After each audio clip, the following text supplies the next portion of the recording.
इन नृत्यों को देखकर, इन संगीतों को सुनकर हर बार हमारा मन शीतल हो जाता है। ये दर्शाता है भारत के प्राचीन मनुष्यों के मन को। वो अपने जीवन में कितने ज्यादा स्पष्ट थे, उनकी बुद्धि कितनी ज्यादा स्थिर थी।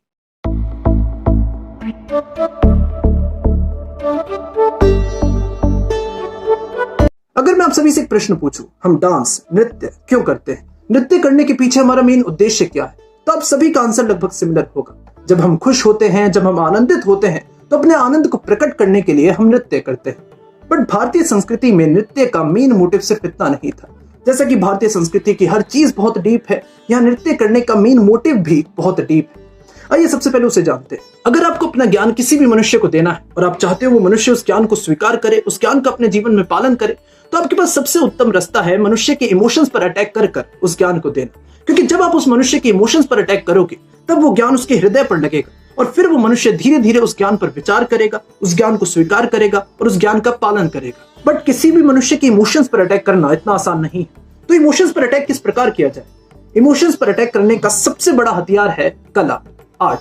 फॉर एन एग्जाम्पल, जब आप कोई मूवी देखते हो और उस मूवी में आपको इंटरेस्ट आ जाए, तो उस मूवी की दी हुई सीख आप आसानी से स्वीकार कर लेते हो। कारण, क्योंकि आप इमोशनली उस मूवी से कनेक्ट हो जाते हो। भारतीय संस्कृति हमेशा से इस बात को बहुत गहराई से जानती थी। इसलिए संस्कृति की हर कला का मेन मोटिव मनुष्यों के इमोशंस को कनेक्ट कर उन्हें किसी भी ज्ञान को देना है। उन्हीं कलाओं में से एक बहुत ही उत्तम कला नृत्य का मेन मोटिव भी यही है। इस संस्कृति का हर नृत्य किसी न किसी रस पर बेस्ड होता है, जैसे वीर रस, हास्य रस, श्रृंगार रस, करुणा रस और भी कई सारे रस हैं। ये सारे रस मनुष्य के अलग अलग भावों को, अलग अलग इमोशंस को टच करते हैं, जिसकी वजह से नृत्य का मेन मैसेज मनुष्यों तक आसानी से पहुंच जाता है। वैसे तो भारतीय संस्कृति में कई सारे नृत्य हैं, कथक, कथकली, घूमर, उड़ीसी और भी कई सारे। बट भारत का सबसे प्राचीन नृत्य, जिस नृत्य से सारे नृत्य उत्पन्न हुए, वो है भरतनाट्यम। भरतनाट्यम दो शब्दों से मिलकर बना है, भरत और नाट्यम। नाट्यम शब्द का अर्थ है नृत्य, और यहाँ भरत शब्द भारत देश से नहीं लिया गया, यहाँ भरत शब्द भरत मुनि से लिया गया है। और वो क्यों, इसके पीछे एक पूरा इतिहास है। As we all know that, नृत्य के भगवान नटराज हैं, जो महादेव का एक रूप है। महादेव ने अपने नृत्य का सारा ज्ञान तांडव मुनि को दिया। तांडव मुनि ने ये सारा ज्ञान ब्रह्मदेव को दिया। ब्रह्मदेव ने इस ज्ञान की सहायता से पंचम वेद यानी नाट्य वेद की रचना की। इस नाट्य वेद को ब्रीफली एक्सप्लेन करने के लिए भरत मुनि ने नाट्य शास्त्र की रचना की। भरतनाट्यम इसी नाट्य शास्त्र से उत्पन्न हुआ, इसलिए भरतनाट्यम का भरत शब्द भरत मुनि से लिया गया।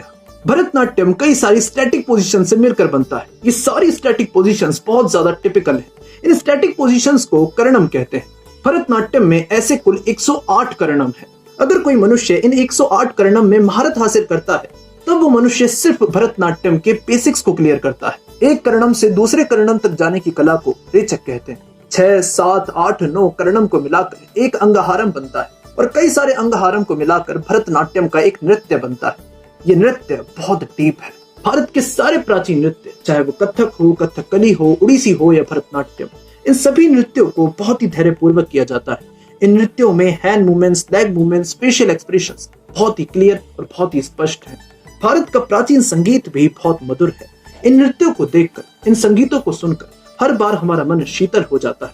ये दर्शाता है भारत के प्राचीन मनुष्यों के मन को। वो अपने जीवन में कितने ज्यादा स्पष्ट थे, उनकी बुद्धि कितनी ज्यादा स्थिर थी।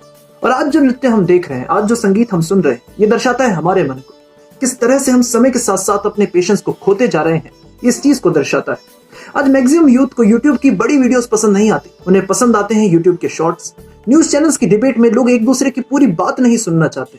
कारण, क्योंकि आज हमें बिल्कुल पेशेंस नहीं बचा। अगर हमें अपने धैर्य को बढ़ाना है, अगर हमें अपने पेशेंस को बढ़ाना है, तो हमें भारतीय संस्कृति के नृत्यों को, इन संगीतों को अपने जीवन का बहुत बड़ा हिस्सा बनाना होगा। तो आज के लिए सिर्फ इतना ही। उम्मीद है वीडियो आपको पसंद आई होगी। उम्मीद है इस वीडियो का मोटिव आपको समझ में आया होगा। अगर इस वीडियो का मोटिव समझ में आया और अगर आपको लगता है ये मोटिव औरों तक भी पहुंचना चाहिए, तो इस वीडियो को शेयर कर दें। मैं मिलता हूं आप सबसे किसी और नेक्स्ट वीडियो में। तब तक के लिए राधे कृष्णा।